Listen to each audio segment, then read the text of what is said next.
الحمد لله رب العالمين،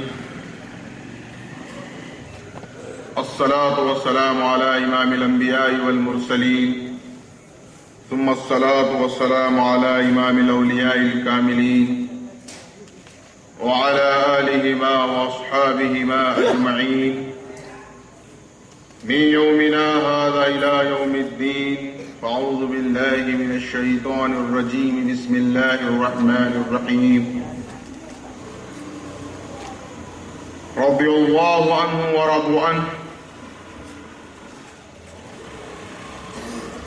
صدق الله العظيم. أما بعد، قابل احترام حضرت سید عطن سلمان خنمیری صاحب و دیگر مشائخین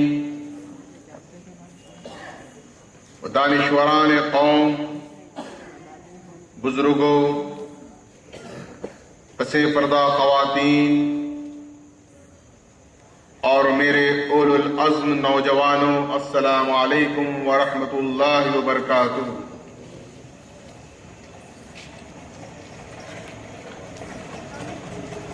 آج کا یہ جلسہ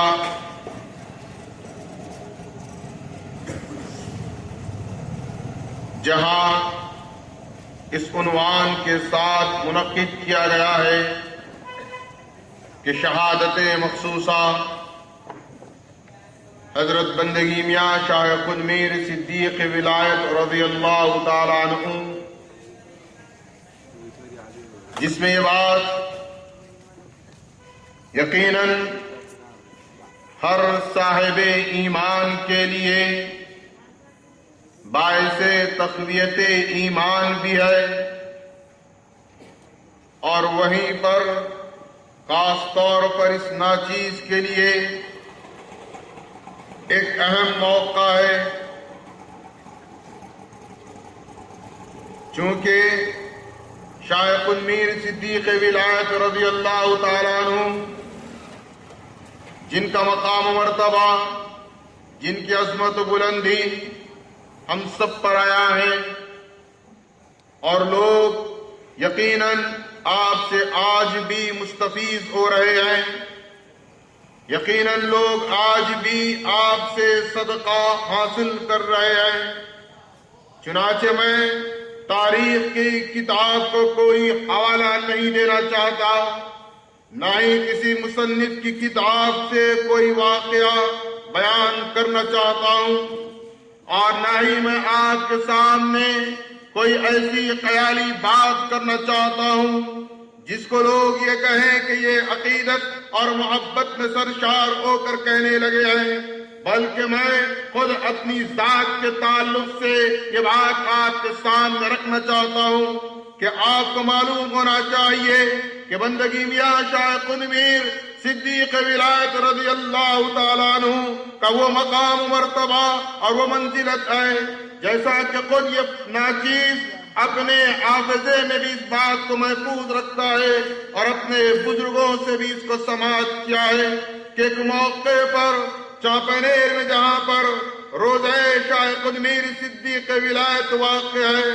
وہاں پر ایک درخت سے اونچائی سے یہ فقیر جب زمین پر گر گیا تو یہ یقین کیا گیا کہ اب اس بچے میں جان نہیں ہے، اس میں کسی قسم کی کوئی حرکت نہیں ہے، اس کی سانس رک چکی ہے اور ظاہری طور پر یہ مردہ ضرور نظر آ رہا ہے، لیکن حضرت سید نور محمد پرواز اکیلوی علی اللہ مقامہ کو امید تھی اللہ کی ذات سے، اور امید تھی شاہ خود میر صدیق ولایت رضی اللہ تعالی عنہ کی ذات سے، لہذا حضرت نور محمد پرواز اکیلوی اس بے جان جسم کو شاہ خود میر کے قدموں میں ڈال دیے اور اللہ سے دعا کرنے لگے کہ پروردگار خود میر کے صدقے اس بچے میں جان ڈال دے، اس میں حرکت پیدا کر دے، اس کی سانس رک چکی ہے، اس میں سانس کے آنے اور جانے کے نظام کو بحال کر دے۔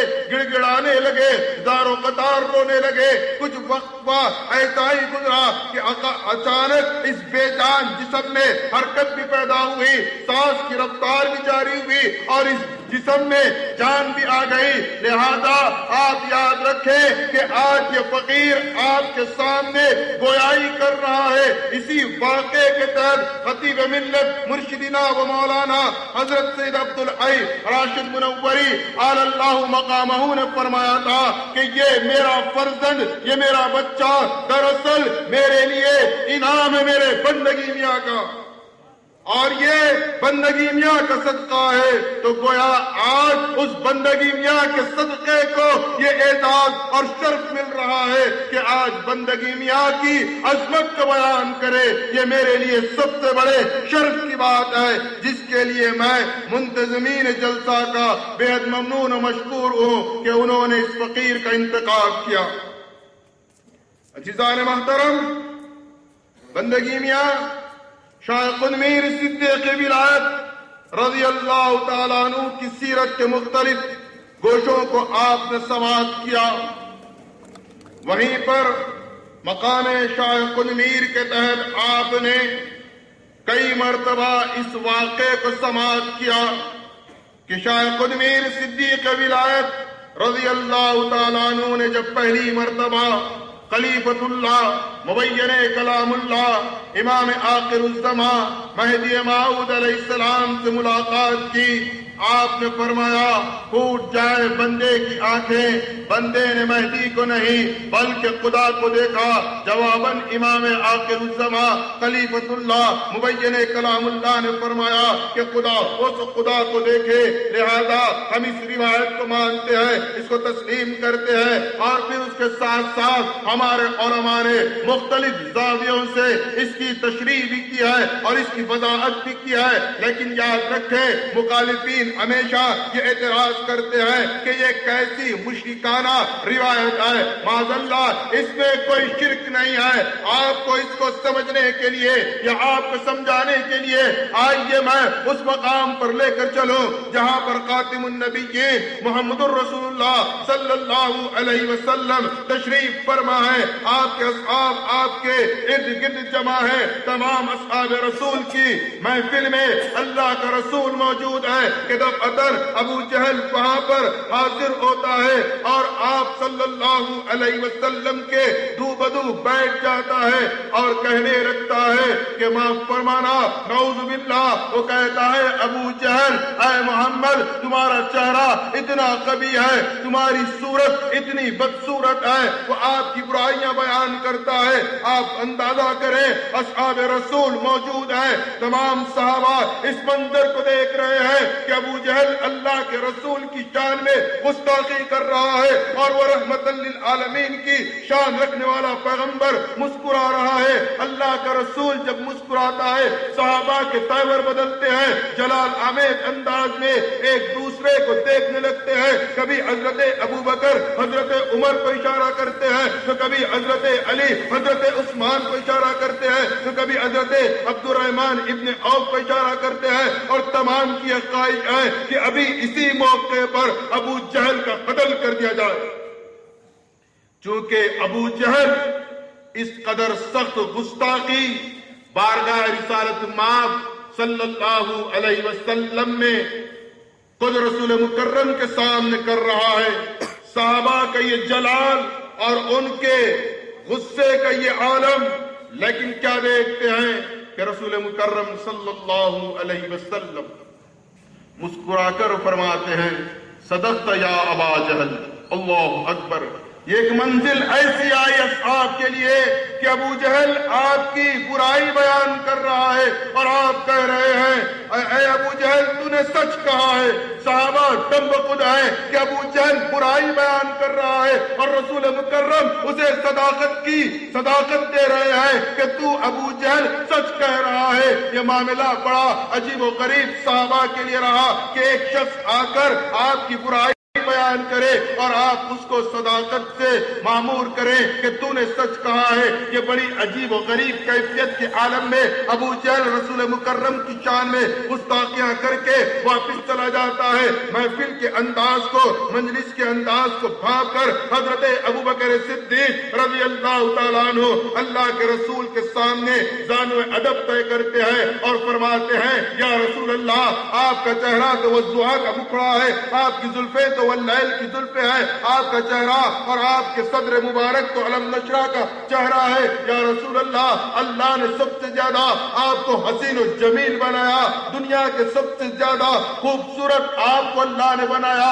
وہ اللہ کے رسول کی تعریف و توصیف بیان کرتے ہیں، جمال مصطفیٰ کو بیان کرتے ہیں۔ حضرت رسول مکرم مسکراتے ہیں۔ صحابہ کی جو جلالت کی کیفیت تھی وہ جمال میں تبدیل ہوتی ہے، تمام کے چہروں پر بشرا زار نظر آتی ہے۔ اچانک اللہ کے رسول حضرت ابوبکر صدیق کے ان کلمات کو سماعت کرنے کے بعد یہ فرماتے ہیں صدقت یا ابا بکر۔ اللہ کے رسول نے فرمایا ابوبکر صدیق تم نے بھی سچ کہا۔ صحابہ عرض کرتے ہیں یا رسول اللہ یہ کیا ماجرا ہے؟ ابو جہل آیا، برائی بیان کرنے لگا تو کہا گیا کہ ابو جہل تو نے سچ کہا۔ اب ابو بکر آئے تو کہنے لگے، تعریف کرنے لگے تو کہا ابو بکر تم نے سچ کہا۔ یہ تضاد اور پھر صداقت ہمارے سمجھ سے باہر ہے۔ اللہ کے رسول نے فرمایا ہم آئینہ ہیں۔ ابو جہل آیا، اس کو اپنا چہرہ نظر آیا، اپنی برائیاں بیان کرتا رہا۔ ہم نے کہا ابو جہل تو سچ کہہ رہا۔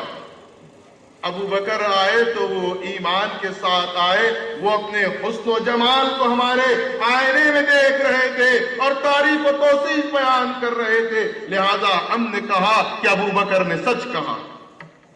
تو یہ آئین مصطفیٰ اور یہ آئین مہدی کا معاملہ ہے۔ حضرت شائخ الامیر آئے آئینے میں تو دیکھا تو فرمایا بندے نے مہدی کو نہیں بلکہ خدا کو دیکھا، تو مہدی موعود نے فرمایا کہ خدا اس خدا کو دیکھے۔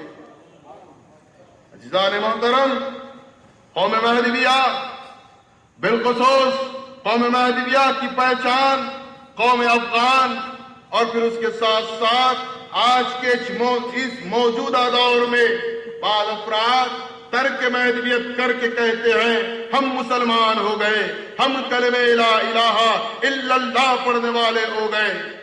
تعجب کی بات ہے، تاریخ ہمارے سامنے شاہد ہے۔ آج کہا جا رہا ہے کہ ہم مسلمان ہو گئے، ہماری بات سمجھ سے باہر ہے کہ لا الہ الا اللہ محمد الرسول اللہ کہنے والی جماعت میں زندگی گزری، پھر باہر نکل کر کہنے لگے کہ ہم کفر پر تھے، اب ہم نے ایمان قبول کیا، اب ہم مسلمان ہوئے۔ تو یہ بات ہمارے لیے بڑی تعجب کی تھی کہ آخر ان کے پاس اسلام کی تعریف کیا ہے جو دائرے مہدویہ سے نکل کر یہ کہتے ہیں کہ ہم مسلمان ہو گئے۔ تو ہمیں پتا چلا، ہماری سماج سے یہ بات ٹکرائی کہ یہ مسلمان کیسے ہوئے، تو اپنی تقریب میں شراب کو انہوں نے حلال کر لیا، اپنی تقریب میں خواتین کو رقص کرایا، اپنی تقریب میں تمام غیر شرعی امور کو انجام دیا۔ تب جا کے ہمیں اطمینان ہوا اچھا یہ اسلام ہے۔ ہمارا اسلام یہ نہیں ہے، ہمارا اسلام مذہب ما کتاب اللہ و اتباع محمد الرسول اللہ ہے، اور اللہ نے اپنی کتاب میں شراب کو حرام قرار دیا ہے۔ اور کبھی کوئی مہدوی معاذ اللہ کبھی یہ نہیں کہہ سکتا کہ وہ دائرے مہدویہ میں رہے اور کہے کہ شراب حلال ہے۔ یہاں شراب حرام تھی، لہذا انہوں نے سمجھا وہاں حلال ہے، لہذا وہاں چلے جاؤ۔ تو سوچو نوجوانوں، ان کا اسلام کیسا ہے؟ قوم افغان کے لیے لمحہ فکر ہے کہ جب علامہ شیخ علائی میاں عبداللہ قانیازی جو قوم افغان سے وابستہ ہیں اور نسبی تعلق قوم افغان سے رکھتے ہیں، تاریخ کو دیکھیں، علامہ شیخ علائی جن کے 700 خاندان مرید ہیں، جن کے علم و جلال کے آگے بنگال کا کوئی بندہ پر نہیں مار سکتا، تمام علماء ان سے قائف ہیں۔ وہ علامہ شیخ علائی جن سے وقت کے حکمران بھی کانپتے ہیں، وہ علامہ شیخ علائی جب میاں عبداللہ کا نیازی کے دائرے کو دیکھتے ہیں تو فرماتے ہیں افسوس کہ ہم اب تک کفر کی زندگی پر تھے، ایمان تو یہاں ہے، اسلام تو یہاں ہے۔ وہ اس قوم افغان کے پٹھان کو دیکھ کر شیخ علائی نے اسلام کا تعارف کروایا تھا۔ آج اسی قوم افغان کے افراد کہتے ہیں کہ ہم نے مہدویت کو نہیں چھوڑا بلکہ اب ہم مسلمان ہوئے، تو کتنا بڑا تضاد ہماری فکروں میں آ گیا۔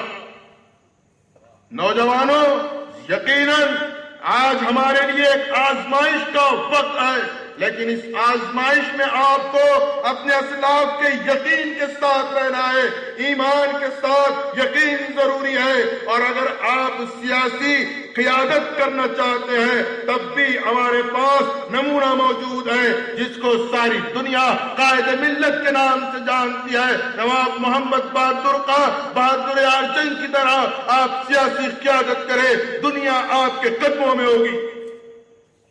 اور اگر آپ کو عالم دین بننا ہے تو خان علامہ سعادت اللہ خان مندوزئی کو اپنائیے، جنہوں نے اپنے علم کے ذریعے امام مہدی علیہ السلام کے پیغام کو سارے عالم میں روشن کیا۔ اور آپ دیکھیں کہ خان علامہ سعادت اللہ خان مندوزئی کا وہ علمی کارنامہ ہے جسے ہم فراموش نہیں کر سکتے۔ انہوں نے ثبوت مہدی کے طور پر کتنی اچھے رسالے ہم تک پہنچائے ہیں۔ اور آپ غور کریں کہ قائد ملت نواب بہادر یار جنگ کو کبھی مہدی علیہ السلام کی تعلیمات پر اعتراض نہیں ہوا، کبھی خان علامہ سعادت اللہ خان مندوزئی کو اعتراض نہیں ہوا، بلکہ انہوں نے تو ثبوت امام مہدی میں اپنی زندگی کو صرف کر دی۔ پھر آپ کا علم کتنا بڑھ گیا، آپ کی قیادت، آپ کی سیادت کس مقام کی ہے جو آپ آج دائرے مہدویہ سے نکلنا اپنے لیے باعث نجات سمجھ رہے ہیں۔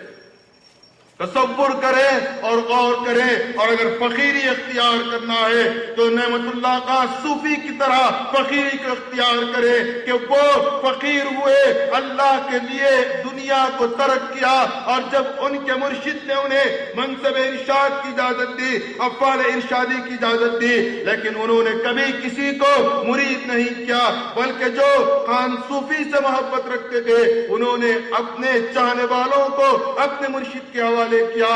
تو غور کریں کہ ہمارے اسلاف ہمارے سامنے کیا پیش کر رہے ہیں، اور قوم مہدویہ کی جو تعریف اور ان کی جو عظمت قوم افغان سے ہے، آج ہم اس کو پامال کر رہے ہیں۔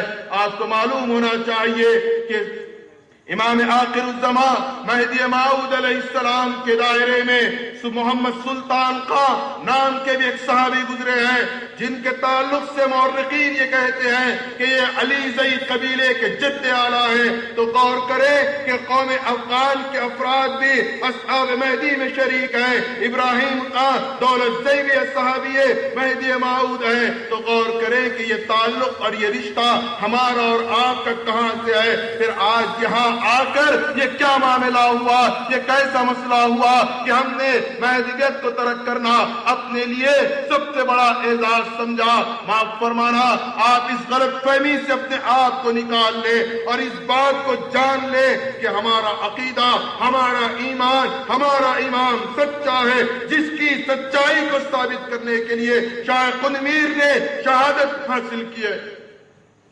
عزیزان محترم، بندگی میاں شاہ قنمیر صدیق ولایت رضی اللہ تعالیٰ عنہ کے ہم نام لیوا، ان کے ہم غلام، اور آج غلاموں کو کہا جاتا ہے کہ یہ عقیدہ غلط ہے، اور نوجوانوں سے سوالات کیے جاتے ہیں اور نوجوان بھی بڑے پریشان ہو جاتے ہیں کہ جب سوال ہوتا ہے تو کہتے ہیں جواب کہاں سے لائیں؟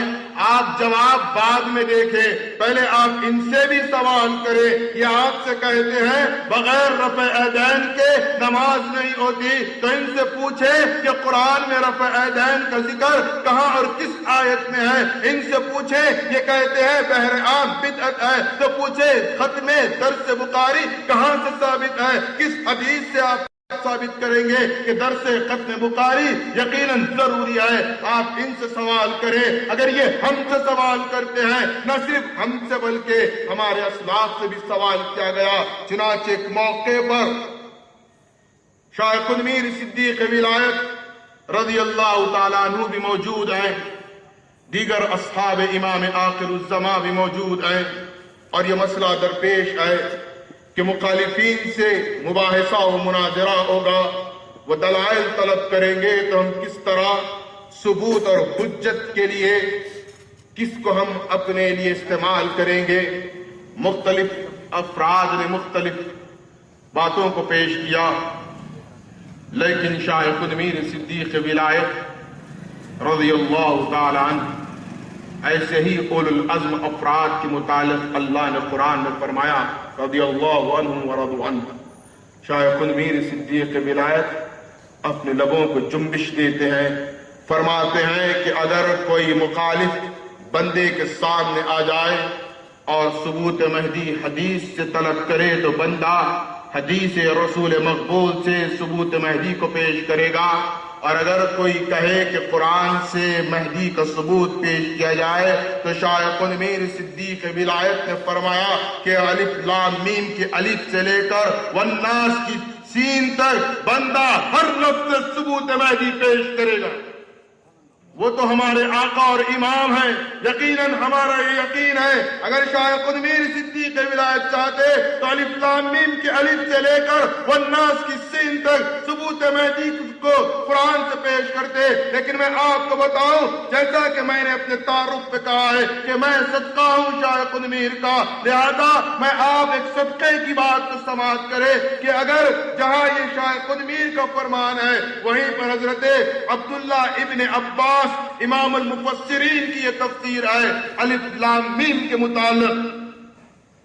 حضرت عبداللہ ابن عباس فرماتے ہیں الف سے مراد اللہ کی ذات ہے، لام سے مراد جبرائیل امین ہے، اور میم سے مراد ذات محمد صلی اللہ علیہ وسلم۔ یہ تفسیر امام المفسرین حضرت عبداللہ ابن عباس کی تفسیر ہے۔ وہ کہتے ہیں الف سے مراد اللہ کی ذات، لام سے مراد جبرائیل امین، میم سے مراد محمد مصطفیٰ صلی اللہ علیہ وسلم۔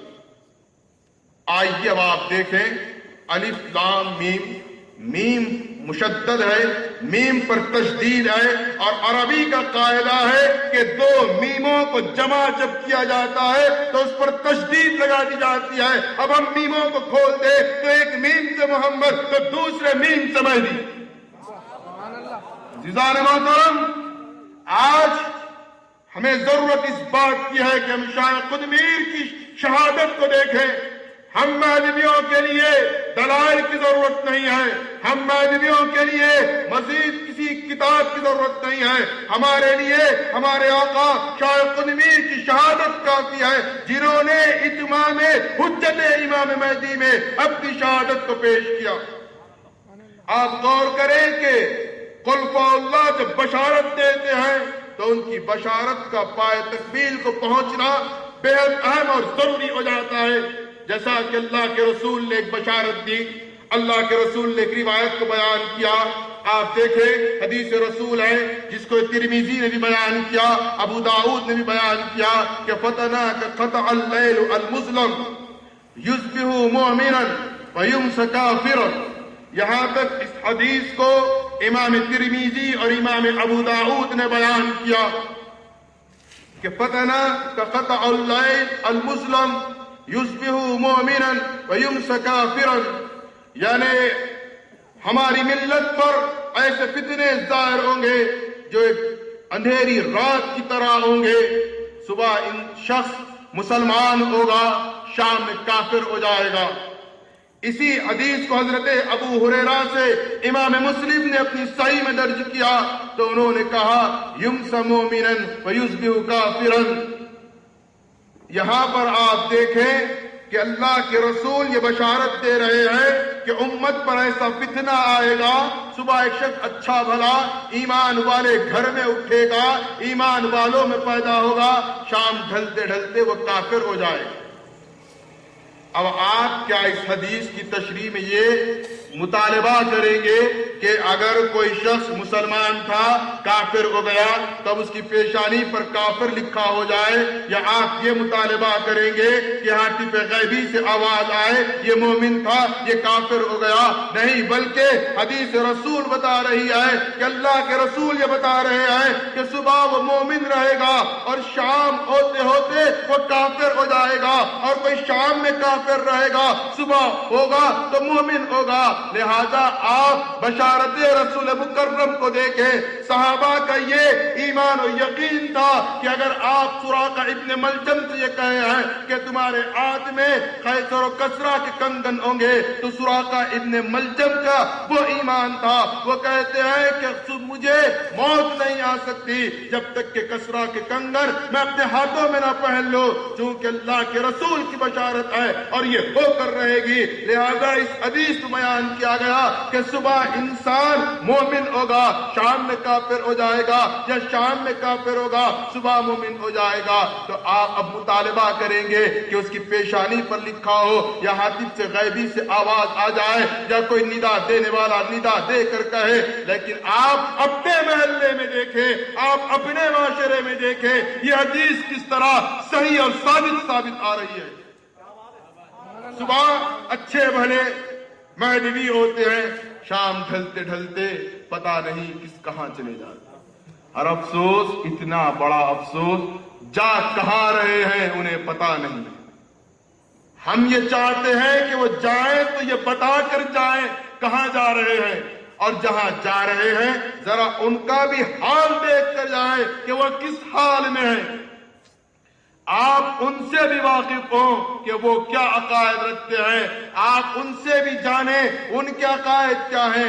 آپ نہ ان کے عقائد سے واقف، نہ ان کے اعمال سے واقف۔ آپ کو بتاؤں، میں پورے یقین سے یہ بات کہہ رہا ہوں کہ دیوبند کے علماء جو آپ کو فارغین نظر آتے ہیں، شاید ہو سکتا ہے بہت متقی ہوں، لیکن پورے وثوق سے میں یہ بات کہہ سکتا ہوں کہ باب قاسم کے شمال میں افریقی منزل ایک بلڈنگ کا نام ہے، جہاں پر یہ رات میں زنانہ خواتین کو مردانہ لباس پہنا کر اپنے بستروں کو گرم کرتے ہیں، اور پھر یہاں آ کر یہ ملت کی قیادت کا دم بھرتے ہیں۔ غور کریں کہ ان کے علم اور ان کے اعمال کا کیا مدار ہے۔ زنا جس کو حرام قرار دیا گیا، یہ افریقی منزل میں باضابطہ کھلے عام زنا کرتے ہیں، اور پھر اس کے لیے آپ کہتے ہیں کہ یہ دین کے علم بردار ہیں، یہ اسلام ہے، تو ایسا اسلام انہیں مبارک۔ عزیزان محترم، بشارت رسول مکرم ہے۔ اللہ کے رسول نے فرمایا یبیع دینہ بعرض من الدنیا، یہ دنیا کے عوض دین کو بیچ دیں گے۔ آج آپ دیکھیں کوئی ڈالر کے عوض ایمان کو بیچ رہا ہے، کوئی ڈالر کے عوض دین کو بیچ رہا ہے، کوئی پیٹرول کے عوض ایمان کو بیچ رہا ہے۔ کیا یہ حدیث رسول صحیح نہیں ہوئی؟ اور تمام علماء کا اتفاق ہے کہ اللہ کے رسول کی بشارتیں مکمل ہونا داخل ایمان ہے، اور جب وہی رسول مکرم یہ بشارت دے کہ میری امت کو ہلاکت سے بچانے والا امام مہدی آئے گا، تو آپ اس کی تصدیق کریں۔ اگر ہم انکار کرتے ہیں تو گویا ہم بشارت رسول مکرم کا انکار کر رہے ہیں۔ لہذا آپ غور کریں کہ اللہ کے رسول کی جہاں بشارتوں کو اتمام ضروری ہے، حجت ضروری ہے، یعنی اس کا ثابت ہونا ضروری ہے، اسی طرح امام مہدی علیہ السلام کے دعوے مہدیت کی حجت اور اس کے ثبوت کے لیے جہاں مہدی موعود علیہ السلام نے اپنی حیات مختلف موقعوں پر معجزات صادر فرمائے، بہت سی ایسی باتوں کو آپ نے بیان کیا جس سے لوگ آپ کی مہدیت کو قبول کیے۔ لیکن آپ نے دو بشارتیں بڑی اہم فرمائی، دو پیشین گوئیاں بڑی اہم فرمائی، اور جو کہ آپ کی حیات سے متعلق نہیں ہے کہ آپ یہ کہہ دیں کہ میری حیات یہ واقعہ ہو یا میری حیات کے فلاں سن میں یہ واقعہ ہو۔ پہلی آپ نے یہ پیشین گوئی فرمائی، اور پیشین گوئی اس لیے نہیں فرما رہے ہیں کہ لوگوں کو دنیا مل جائے گی، لوگوں کو جاہ و جلال مل جائے گا۔ پیشین گوئی کی جا رہی ہے اپنی مہدیت کی ثبوت کے لیے، اپنے امام مہدی حق پر ہونے کے ثبوت کے لیے۔ چنانچہ مہدی موعود علیہ السلام نے فرمایا کہ جب بندے کو اس کی لحد میں اتارا جائے تو دیکھا جائے کہ اگر لحد میں اتارنے کے بعد بندے کا جسم کفن میں رہے تو سمجھنا کہ نعوذ باللہ بندہ اپنے دعوے میں جھوٹا ہے، اور اگر لحد میں جسم کو نہ پائے تو سمجھنا کہ بندہ اپنے دعوے میں سچا ہے۔ چنانچہ آپ اس پیشین گوئی اور اس بشارت کو دیکھیں کہ مہدی موعود علیہ السلام کے دنیا سے پردہ فرمانے کے بعد کی ہے۔ لہذا مہدی موعود علیہ السلام کا جب وصال مبارک ہوا، آپ کے اصحاب نے اس بات کو دیکھا اتمام حجت کے لیے کہ آپ کے لحد میں آپ کا کفن موجود ہے لیکن لاشا غائب ہے، جس پر تمام نے تصدیق کی کہ آپ اپنے دعوے میں سچے ہیں۔ لیکن ایک اور حجت کی بات کہی، ایک اور اپنی حقانیت کو ثابت کرنے کی بات کہی، اور کہا کہ 20 سال کے بعد غور کرے انسان کو اپنی حیات کب ختم ہوگی علم نہیں ہوتی، لیکن وہاں خلیفۃ اللہ کا وہ منصب اعلیٰ اور وہ شان ہے کہ آپ فرما رہے ہیں کہ بندے کے وصال کے 20 سال کے بعد بھائی قدمیر کی شہادت ہوگی، اور فرمایا پہلے دن شاہ قدمیر فاتح رہیں گے، دوسرے روز جام شہادت نوش فرمائیں گے۔ 20 سال کا عرصہ کوئی معمولی عرصہ نہیں ہے، لیکن آپ دیکھیں مہدی موعود علیہ السلام یہ فرماتے ہیں اگر 20 سال کے بعد ایسا نہ ہو کہ شاہ قدمیر کی شہادت نہ ہو، پہلے روز فاتح نہ ہو، تو سمجھنا بندہ اپنے دعوے میں سچا نہیں ہے۔ اتنا طویل وقفہ اور اتنا زمانہ آپ نے اپنی مہدیت کے حجت کے لیے شاہ قدمیر کی شہادت کو دیا۔ اسی لیے ہم شہادت مخصوصہ کہتے ہیں کہ بندگی میاں شاہ قدمیر کی شہادت اسی لیے شہادت مخصوصہ ہے، کوئی شہید کسی خلفاء اللہ کی دعوے کی حجت میں شہید نہیں ہوا سوائے شاہ قدمیر کے۔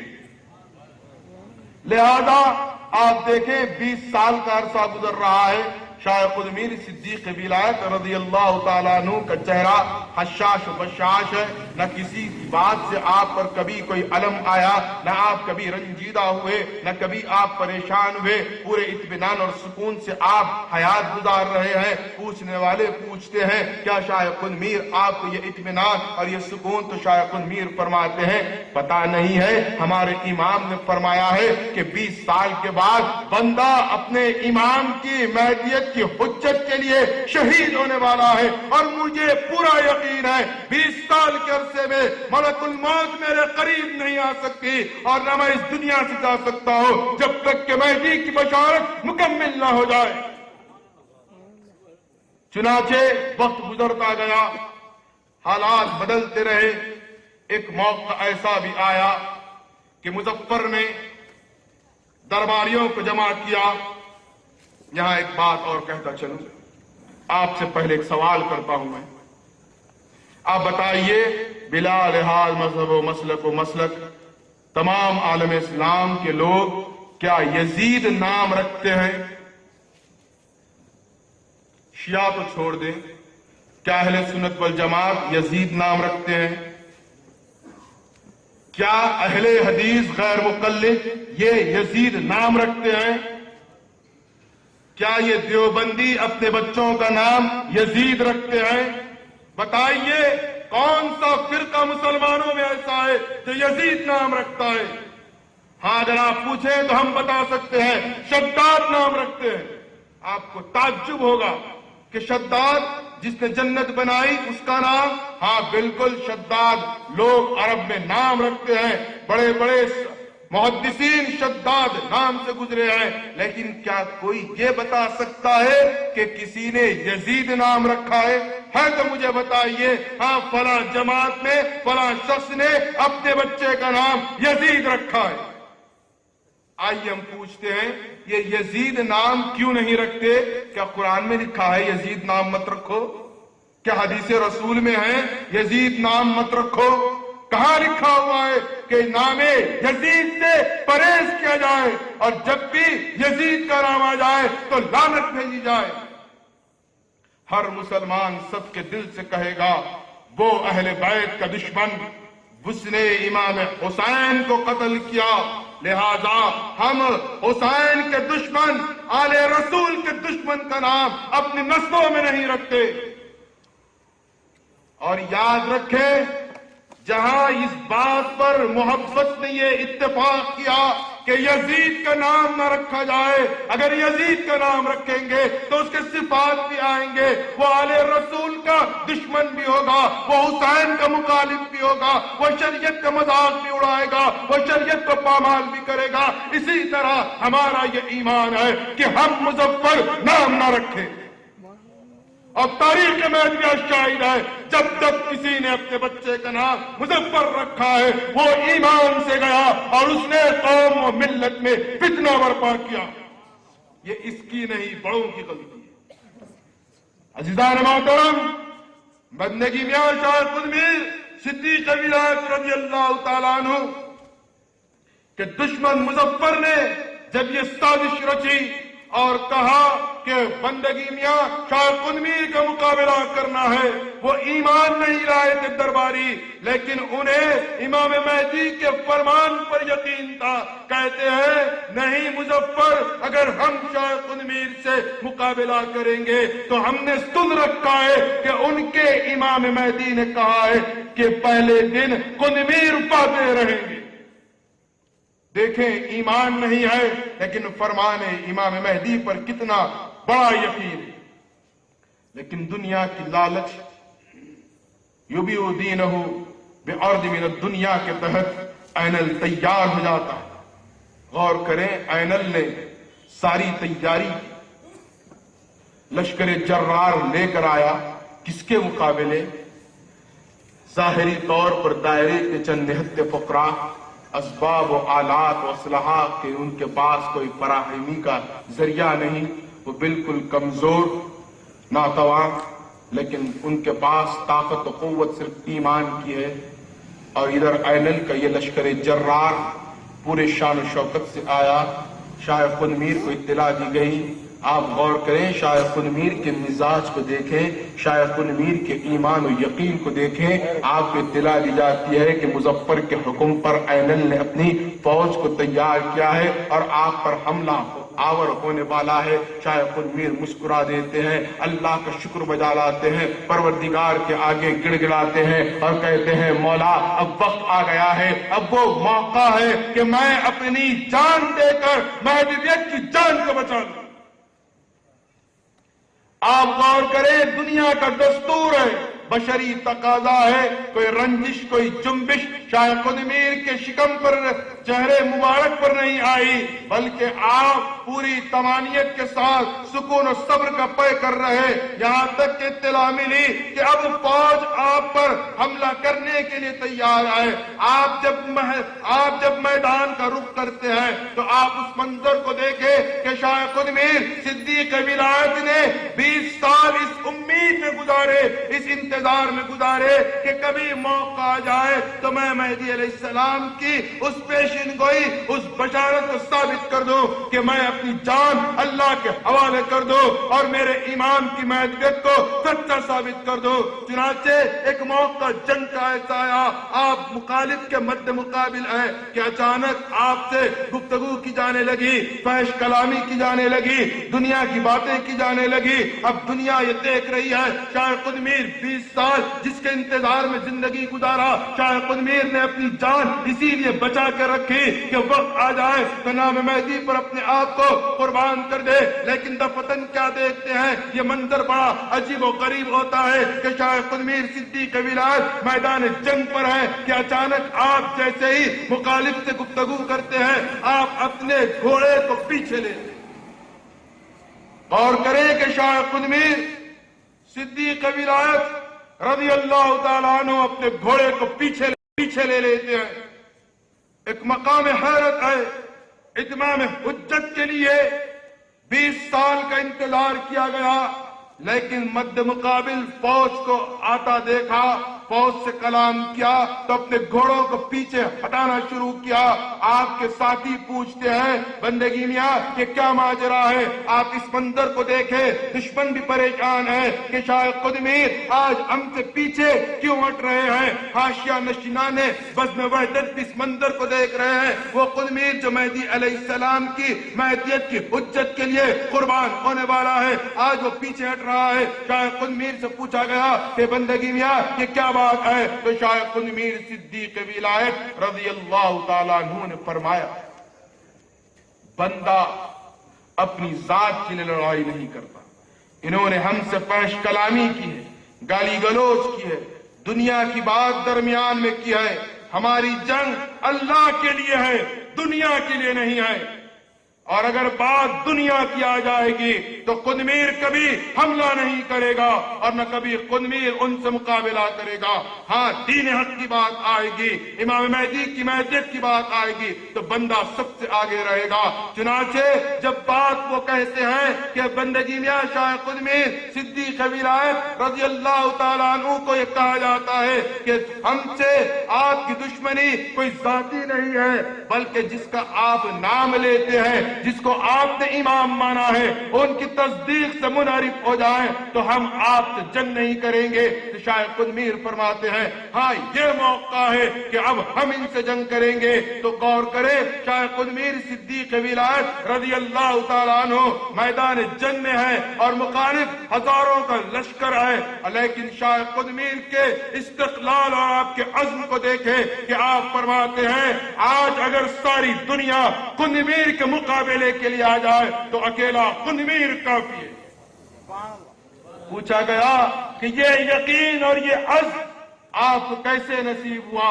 تو فرمایا میرے آقا امام مہدی نے فرمایا ہے قدمیر پہلے روز اگر ساری دنیا تیری مخالفت میں متحد ہو کر آ جائے اور تو اکیلا اور نہتا رہ جائے تب بھی یاد رکھنا تو فاتح رہے گا۔ شاہ قدمیر کا یقین دیکھیے، آپ کا ایمان دیکھیے، اسی یقین اور ایمان کی آج ہم میں کمی ہے۔ آج ہم کو یقین نہیں ہے، ہمارا ایمان کمزور ہو چکا ہے، لہذا اگر بندگی میاں سے محبت کا ثبوت دے رہا ہے تو اپنے ایمان کو مضبوط کریے اور یقین کو کامل کریے۔ عزیزان محترم، شاہ قدمیر صدیق ولایت فرمان امام آخر الزمان کے تحت پیشن گوئی کے عین مطابق فاتح رہتے ہیں، اور بتایا گیا، یہ بھی لکھا گیا اور ہم سے کہا گیا کہ جب شاہ قدمیر نے اپنی تلوار کو میان سے نکالنا چاہا تو اللہ نے کہا کہ قدمیر ذرا عرش پر دیکھیں، آپ کیا دیکھتے ہیں کہ سارے فرشتے اسی طرح میان سے تلوار نکالے ہوئے ہیں، اور فرمایا جاتا ہے اگر آج تم نے تلوار کا استعمال کیا تو قیامت برپا ہو جائے گی، دنیا دہل کر رہ جائے گی، اور یاد رکھنا قیامت کا وہ ہولناک منظر ہوگا کہ دنیا نے کبھی نہیں دیکھا۔ قدمیر تم اپنی تلوار کو میان میں رکھ لو۔ وہ شاہ قدمیر کوڑے سے تمام مقابلہ کرتے ہیں اور آپ پہلے دن فاتح عین مہدی موعود علیہ السلام کی پیشن گوئی اور بشارت کے مطابق فاتح ہوتے ہیں۔ رات کا موقع آتا ہے، آپ کی آنکھ زخمی ہو جاتی ہے، آپ اپنے بستر پر بے چین و بے قرار رہتے ہیں، ساتھی سمجھتے ہیں تکلیف سے آپ میں بے چینی و بے قراری ہے، آپ کو شاید زخم کی شدت نے آپ کو ستائے رکھا ہے۔ آپ سے پوچھا جاتا ہے یہ تکلیف کیوں، یہ پریشانی کا منظر کیا ہے، یہ اضطرابی کیفیت کیا ہے؟ تو قربان جائیے شاہ قدمیر پر، فرماتے ہیں مجھے آنکھ کی کوئی تکلیف نہیں ہے، کسی زخم کی مجھے تکلیف نہیں ہے، میری یہ اضطرابی کیفیت، یہ بے چینی کوئی پریشانی کے عالم میں نہیں ہے بلکہ خوشی اور مسرت کے عالم میں ہے۔ میں انتظار کر رہا ہوں بے چینی کے ساتھ کہ صبح ہو جائے، میں اپنا سر اللہ کی بارگاہ میں پیش کر دوں اور دنیا کو بتا دو کہ ہمارا امام اپنے دعوے میں سچا ہے۔ آپ غور کریں کہ شاہ قدمیر صدیق ولایت رضی اللہ تعالیٰ عنہ میدان جنگ میں جب آپ تشریف فرما ہوتے ہیں تو آپ کو یقین ہے کہ شہادت ہونے والی ہے اور آپ مسکراتے ہیں. آپ کے کڑیل جوان بچے آپ کے سامنے شہید ہو جاتے ہیں, آپ الحمدللہ کہتے ہیں. تاریخ عالم کا یہ پہلا شہید ہے جو پورے عزم و یقین اور استحکام کے ساتھ میدان کارساز پہ ہے, اور اس کو اس بات کا علم اور یقین کی منزل ہے کہ آج ہماری شہادت ہونے والی ہے, لیکن پھر بھی چہرے پر مسکراہٹ ہے. لہذا شاہ خود میر صدیق ولایت رضی اللہ تعالیٰ عنہ نے اپنی جان کا نذرانہ اللہ کی راہ میں پیش کر دیا اور صبح قیامت تک یہ بتا دیا کہ دیکھو ہمارا امام سچا ہے, ہمارے امام کا دعویٰ سچا, اس کی امامت سچی, اس کی مہدیت سچی, اس کا دعوی خلیفۃ اللہ سچا. لہذا آج بھی آپ غور کریں کہ اگر کوئی حجت اور ثبوت چاہتا ہے تو میں یہ کہوں گا کہ شاہ خود میر صدیق ولایت کی شہادت اس کے لیے کافی ہے کہ شاہ خود میر صدیق ولایت رضی اللہ تعالیٰ عنہ نے اپنی جان کا نذرانہ اللہ کی راہ میں قربان کر کے امام مہدی علیہ السلام کی مہدیت کو ہم تک پہنچایا. اور یاد رکھیں جہاں مہدی علیہ السلام کی یہ ارشادات ہیں کہ خود میر پہلے روز فاتح دوسرے روز جام شہادت نوش فرمائیں گے, وہیں پر امام مہدی علیہ السلام کا یہ بھی فرمان ہے کہ جب بھائی عیسیٰ کا نزول ہوگا تو بھائی عیسیٰ سے مہدوی کسان کی ملاقات ہوگی اور وہ ذکر خفی کی تعلیم بھائی عیسیٰ کو پہنچائے گا. تو ہم اس یقین سے زندہ رہیں کہ جب بھی عیسیٰ علیہ السلام کا نزول ہوگا اس وقت تک مہدوی باقی رہنے والے ہیں اور قیامت تک مہدوی باقی رہنے والے ہیں. اور دنیا میں تاریخ مہدیت میں بہت سے مظفر پیدا ہوئے, لیکن کبھی بھی انہوں نے مہدیت کو نقصان پہنچانا چاہا, لیکن تاریخ گواہ ہے کہ ان کا نام و نشان مٹ گیا, ان کی نسلیں تربا وہ تاراج برباد ہو گئی. اب میں آپ کو ایک آخر بات کہتا چلوں کہ نواب پالنپور جو کہ پالنپور ریاست کے حکمران تھے, انہوں نے اپنے بچے کے نومولود کا نام مظفر رکھا. اپنے مرشد سے کہا کہ میں نے اپنے بچے کا نام مظفر رکھا ہے, تو پھر مرشد نے کہا کہ اللہ سے توبہ کر, مظفر اپنے بچے کا نام نہ رکھ ورنہ تیری نسل سے ایمان ختم ہو جائے گا. آج ہمارے سامنے ثابت ہے نواب پالنپور کا سارا خاندان ایمان سے ہاتھ دھو بیٹھا. تو غور کرے کہ ہم اپنے آپ کا جائزہ لیں اور یاد رکھیں ہم مہدوی ہیں, ہمارا ایمان سچا ہے, ہمارا عقیدہ سچا ہے. اور بالخصوص نوجوان کبھی بھی کسی سے متاثر نہ ہو بلکہ آپ سے وہ سوال کرے, اس سے پہلے آپ ان سے سوال کریں, آپ ان سے پوچھیں یہ جو وہ کر رہے ہیں وہ کہاں کس حدیث کس قرآن میں لکھا ہے, پھر ہم سے بات کریں, ہم ان کو بتائیں گے. لہذا اور یہ بات یاد رکھیں ایمان کے لیے علم کی ضرورت نہیں. ہمارے نوجوان اکثر یہ کہتے ہیں ہم عالم نہیں, ہم جانتے نہیں, ہمیں معلومات نہیں, لہذا ہم ان کی باتوں میں آ جاتے ہیں. یاد رکھیں ایمان علم کا متقاضی نہیں ہے بلکہ ایمان رکھیں, ایمان یقین کی منزل کا نام ہے. آپ کا ایمان سچا رہے گا تو اللہ کی آپ کو نصرت ہوگی اور منافقت چھوڑ دیں. شاہ خود میر صدیق ولایت کی شہادت ہم کو درس دے رہی ہے کہ اگر تمہارے مقابلے اینل آ جائے تو تم گھبرانا نہیں, ڈٹ کر مقابلہ کرنا. افسوس کہ آج ہمارے مقابلے میں اینل نہیں ہے بلکہ ہماری صفوں میں اینل داخل ہو چکے ہیں. آج ہم کو اپنی صفوں سے اینل کو نکالنے کی ضرورت ہے اور دنیا کو بتانے کی ضرورت ہے جو خود میر کا دشمن ہے وہ مہدی کا دشمن ہے, جو مہدی کا دشمن ہے وہ اللہ اور اس کے رسول کا دشمن ہے. آج بھی ہمارے سامنے اینل کی فوج بھی ہے, مظفر کی فوج بھی ہے, لیکن اپنے اندر ایمان پیدا کریں, اپنے اندر شاہ خود میر کے یقین کو پیدا کریں اور یقیناً جب وہ بات ہوگی تو اللہ ہماری مدد کرے گا اور اللہ ہماری کامیابی کرے گا. لہذا اللہ ایسے افراد کے لیے جو کہ ایمان و یقین کے ساتھ اپنی زندگی گزارتے ہیں اور اپنا خاتمہ ایمان پر کرتے ہیں, انہی کو یہ بشارت دیتا ہے کہ اللہ ان سے راضی ہے اور وہ اللہ سے راضی ہے, جیسا کہ اللہ فرما رہا ہے رضی اللہ عنہ ورضوا عنہ ذلك لمن خشي ربه. واخر الدعوانا ان الحمد لله رب العالمين.